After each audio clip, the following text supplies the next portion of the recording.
And the years flew by back then just like they do now. Every day was a new adventure.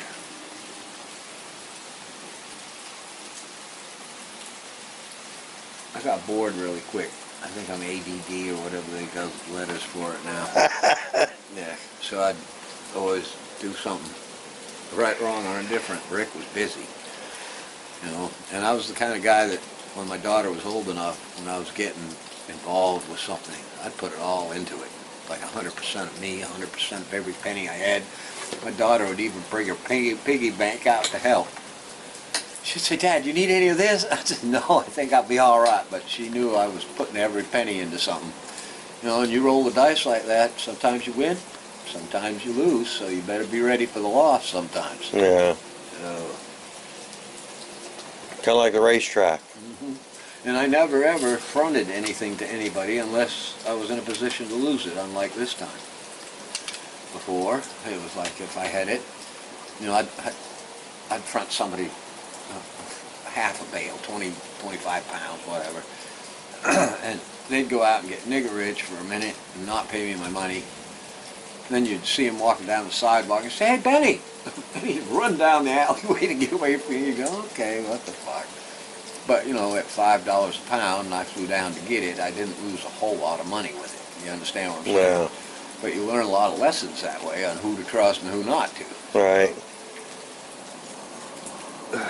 One day I had a kid that I knew down there in St. Petersburg. He showed up at the house. He goes, "Rick, I need to use one of your bays at the garage. Is it empty?" I said, "What are you putting in there?" He goes, "I'm going to dry some pot I grew. I got to have some place to lay it out and dry it."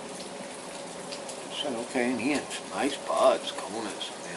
And looking at them, I'm going, "Wow, those are pretty nice." And he started lugging in bags full of it. He had it just covered a whole bay of the garage on the floor with newspapers up underneath it, was what his plan was. I'm going, "Okay."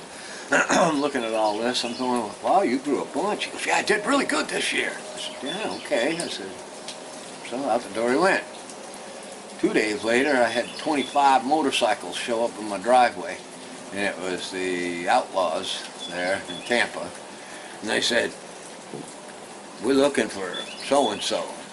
I said, "Well, he's not here." They said, "You his friend?" I said, "I'm an acquaintance, not necessarily a friend." And then the scooter leader there, he looked at my bike. He goes, "You ride?" I said, "Yeah, I've even been down to your club before." And he goes, "All right." He goes, "Look, the boy stole some weed from us, man." I said, "He did?" I said, "How much?" He goes, "Don't know. It was up in the air. We didn't even pick it yet." I said, "Well, come here." And I opened up the garage door. I said, "Does this look familiar?" He goes, "What the fuck?" I said, "What the fuck? He came here and asked to use the garage to dry some pot he grew." I said, "That's what the fuck's up." I said, "I didn't have anything to do with it. I didn't know it was yours."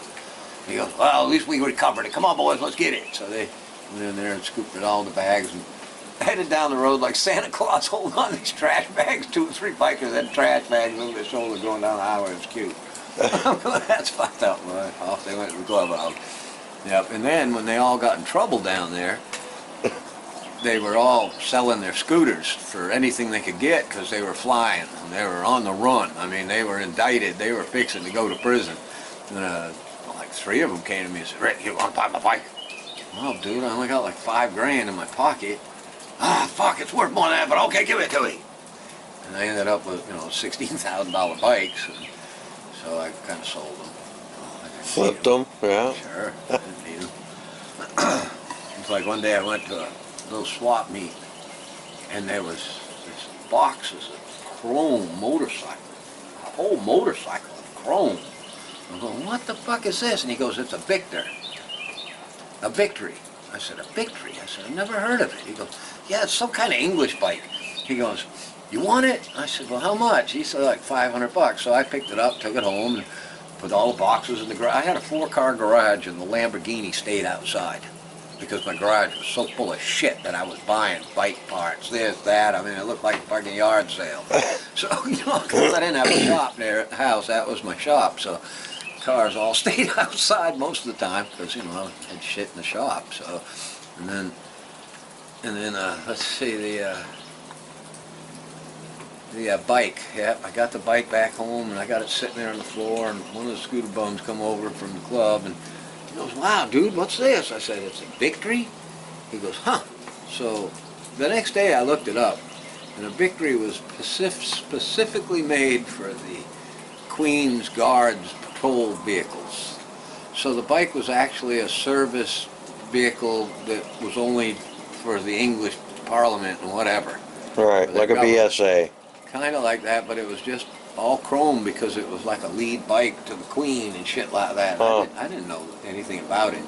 So I took it to a boy. I said, can you put this back together? And he did, and it was the coolest thing. And I made like $14,000 off that bike when I was done putting 6 or 7 into it. Wow. I still made that clearance. I mean, it was a real valuable bike. I didn't even know it. So that was cool. I enjoyed doing that. And then I built a Cobra kit car down there in the garage. I found a 428 original motor that came out of a Cobra. And this kit car, what the fuck, it looked just like a Cobra, but it was, you know, a kit car in fiberglass.